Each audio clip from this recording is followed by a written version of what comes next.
originally was used to get together to help the Hispanic people who spoke Spanish, and there were a lot of people used to take advantage or their problems with communication. Originally, I used to. This is more than 10 years ago. I used to do my little part in Sycamore. That's how I found out about Conexión Comunidad, because these other people were doing before even Conexión Comunidad exists. They were doing their own little things in the health department, because Minerva Cana was a nurse in the health department, and also the Garcia family was through I forgot this, Ana Garcia's sister, I forgot her name. Araceli. She was in the Centro Cuerpo de Cristo. So that's where the most of the Hispanic people used to go over there, and when problems or like somebody didn't want to pay them or things like that. I also did some translations for some of the Hispanic people. So later we find out that we were doing almost the same thing. So we got together. I got invited to be in the Conexión Comunidad, but it was decal, so I did learn a little bit more about it. And back then I was working for my uncle, so it was a little more difficult for my participation. But they worked real hard and helped a lot of people. People with problems with the language barrier, and also whether they need to know to enroll the kids in the school and things like that. Conexión Comunidad, well, you answered some of those. Well, and again, I had. I'm sorry, I was not prepared. We did have a mission statement, and we did have some specific goals, short term and a long term also. And pretty much like the name of the organization, Conexión, which means connecting the community. And the purpose was to collaborate with other organizations for the benefit of the community. And recently, now we have an after-school program that Joanne Dillman started. Phyllis originally was come up with the idea, and then Joanne Dillman absorbed it and started to do some modifications in collaboration with the honored students from NIU, I believe. They are the ones who help to work with the little ones. The ones that get a little behind or they have problems with language, they come and they help them to do the homework, or if they are behind in a specific area, they work with them. And the nice thing is that later in the year, seeing this kid getting better with more confidence, because now he's not afraid to participate in the class.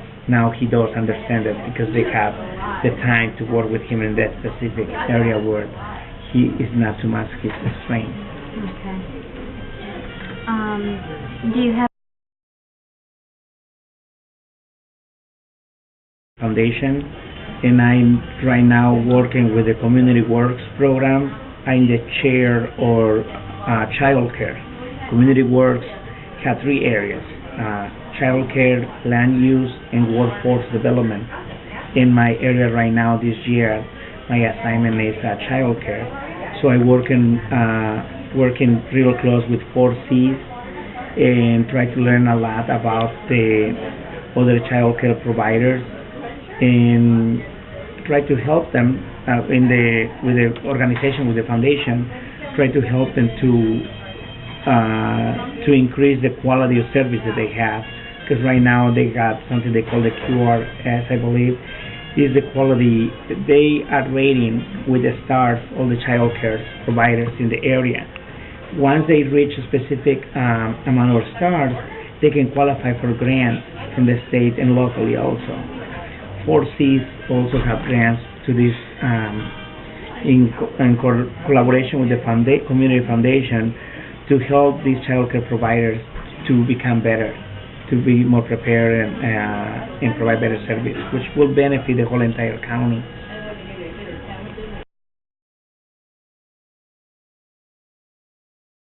Dillman, which was one of the founders, or CASA, Court Appointed Special Advocate in Sycamore. So all these people combined together was just great for the organization of Conexión Comunidad. And they have done different things. Like this year, they were trying. Even in my time, we were trying to get a director, but we didn't have the funds. And right now, once again, they're trying to get somebody in charge. They will help to run Conexión Comunidad and utilize all the services that we have and collaborate with the other organizations so we don't duplicate services in a very small perimeter, so we don't compete with each other, but instead working together for the benefit of the community.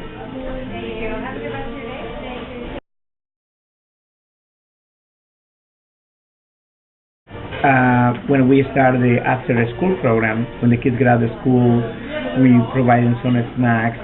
This was through Joanne Dillman, that she was in charge of that program, and make it a very casual kind of thing where the kids can come and make it fun to do their homework, make them want to do it instead of being forced to do it, because otherwise they get rebellious.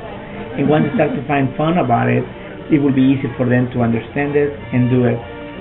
So the primary kids were Hispanic, but at one point they were having games, and they were, I remember, I think was one African American and couple Anglos that they were kind of peeking in the door, and they said, "Are we allowed to come in?" I mean, they were that sure. I said, "Oh no, this is open for everybody." And it was so nice that eventually the neighbors of the area, they start to feel it, because there was a lack of communication in the past.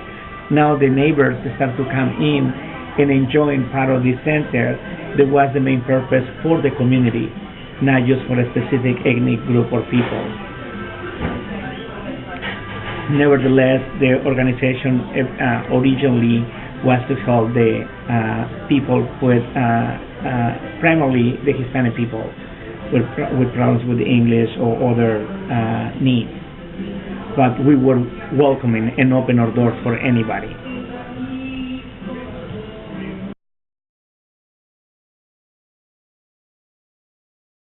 It's been a great challenge, because some of the parents or some of the people, they concentrate, especially with the economy right now, they're trying to provide the best for the kids. And sometimes they have to work 2 jobs or more, or a couple part-times, in order to provide for the kids.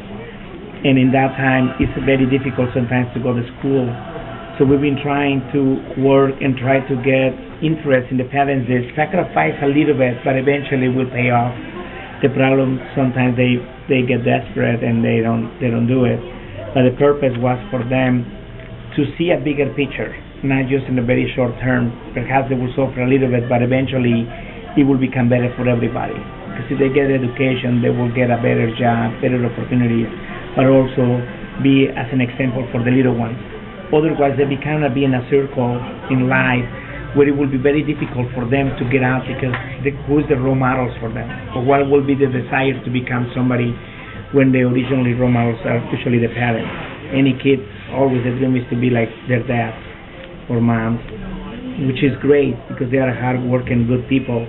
But at the same time, sometimes we need to figure out a way how we can help each other to get a better and better level of education for everybody, rather than they just become in that circle and don't get out from there.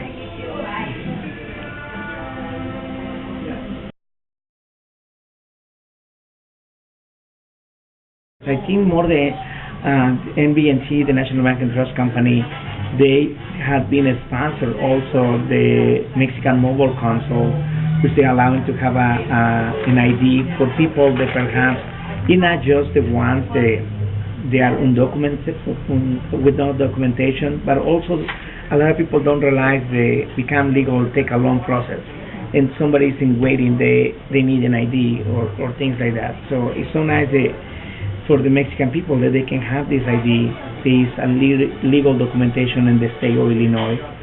With that ID, they can apply for the ITM number, which is a number the IRS provides to each individual person to pay taxes. So, and with that also, they can legally purchase a house or do a lot of other things.